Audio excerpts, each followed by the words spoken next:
अस्सलाम वालेकुम दोस्तों, मैं उमर जो अॼु जी हिन वीडियो में तव्हांखे ॿुधाइण वारो आहियां त तव्हां चैनल खे ग्रो कीअं था करे सघो। काफ़ी सारा दोस्त ही सवाल बार बार पुछंदा आहिनि, ही दोस्त साॻियो सवाल बार बार पुछंदो रहंदो आहे। यार चैनल बि सही आहे, वीडियोज़ बि रेग्युलर ऐं सुठा सुठा ठाहियां थो ऐं मेटा डेटा उन खां अलावा थंबनेल वग़ैरह सभु कुझु परफेक्ट आहे, पोइ व्यूज़ कोन था अचनि। छा कारण आहे, कीअं व्यूज़ ईंदा?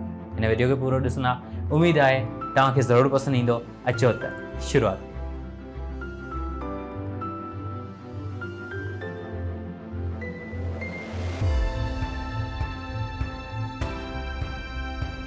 दोस्तों, शुरूआती ॾींहंनि में जेकॾहिं तव्हांखे व्यूज़ नथा अचनि को इशू न आहे, ऐं बाद में तव्हांखे व्यूज़ नथा अचनि त इशू आहे।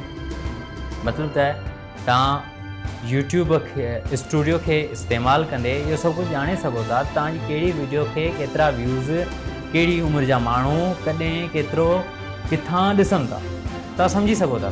इन ॻाल्हि खे वधीक एनालिटिक्स वधीक हिन खे मतिलबु त हिन में छंड छाण करे तव्हां ज़हनी तौर ते तयारु रहो त कहिड़ा माण्हू कहिड़ी वीडियो किथां खां केतिरी छो ॾिसनि था, तव्हां सम्झी ईंदो।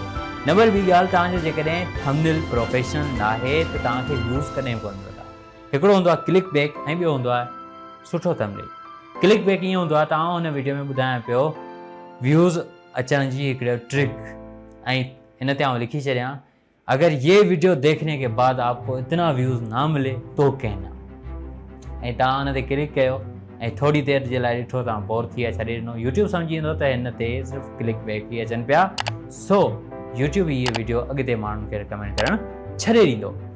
बिल्कुलु अहिड़ी तरह तव्हां जेकॾहिं वीडियो में पंहिंजो थंबनेल क्लिक बैक वारो लॻायो था त तव्हांजो वीडियो बि कुझु ॾींहं या कुझु कलाकनि खां पोइ यूट्यूब रिकमेंड करणु छॾे ॾींदो। सो थंबनेल में उहो ई लिखो जेको तव्हांजी वीडियो में आहे, बिल्कुलु सच, पर थंबनेल खे सुठो ठाहियो। ऐं नंबर ॿियो, यूट्यूब जे चवण मूजिबि तव्हांखे कोलैब करणा पवंदा मुख़्तलिफ़ दोस्तनि सां। को मशहूरु दोस्त आहे, को मशहूरु यूट्यूबर आहे, को मशहूरु फेसबुक ते पेज अथसि, उन सां तव्हां कोलैब कयो, उनखे ॿुधायो त मुंहिंजो चैनल आहे, उन सां गॾु वेही करे तव्हां वीडियो रिकॉर्ड कयो। लाज़मी उनखे माण्हू सर्च कंदा, उनजो नालो हुन में ईंदो, ऐं इन सां तव्हांखे काफ़ी सारा व्यूज़ मिली था वञनि शुरूआती तौर ते।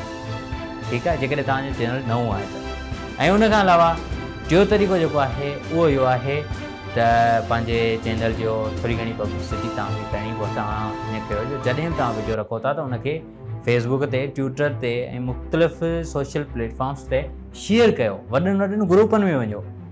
जेकॾहिं तव्हांजो टेक्निकली कोई चैनल आहे ऐं तव्हां व्यूज़ चाहियो था त तव्हां टेक्निकली ग्रुप सर्च कयो, उनखे जॉइन कयो ऐं उते ॾिसो माण्हुनि सां मसइला कहिड़ा पेश पिया अचनि, ऐं कंहिं बि हिकिड़े मसइले खे हल कयो, तव्हां उतां जा हीरो थींदो।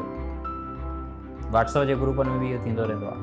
मतिलबु कंहिं मशहूरु माण्हू सां कोलैब कयो, पोइ उहो फेसबुक ते मशहूरु हुजे, व्हाट्सअप ते, ट्विटर ते ऐं टिकटॉक वग़ैरह जिते, उन सां तव्हां कोलैब कयो ऐं उते तव्हां पंहिंजे चैनल जे बारे में ॿुधायो त आउं फलाणो कमु कंदो आहियां, ऐं उतां खां तव्हांखे जेके व्यूअर्स उहे रेफर कंदो उहे तव्हांजा टारगेटेड ऑडियंस। सही आहे। ऐं उन खां अलावा ॿियो जेको तरीक़ो आहे उहो इहो आहे त तव्हां कमु रेगुलर कंदा रहो ऐं सुठो कमु कयो ऐं सुठा थंबनेल ठाहींदा रहो।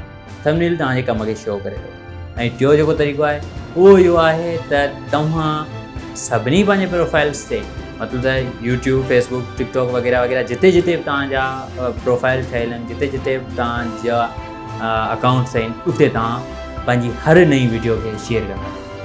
सही। ऐं इहो अमल जारी रखो, पर हिन सां गॾु हिकिड़ो ख़ासि अमल जेको आहे, जेको तव्हांखे ॿुधायां पियो, हिकिड़ो बहितरीनु वज़ीफ़ो, ऐं इहो वज़ीफ़ो मतिलबु 100% कमु कंदो आहे, उहो इहो आहे त तव्हांखे रेगुलर कमु करणो।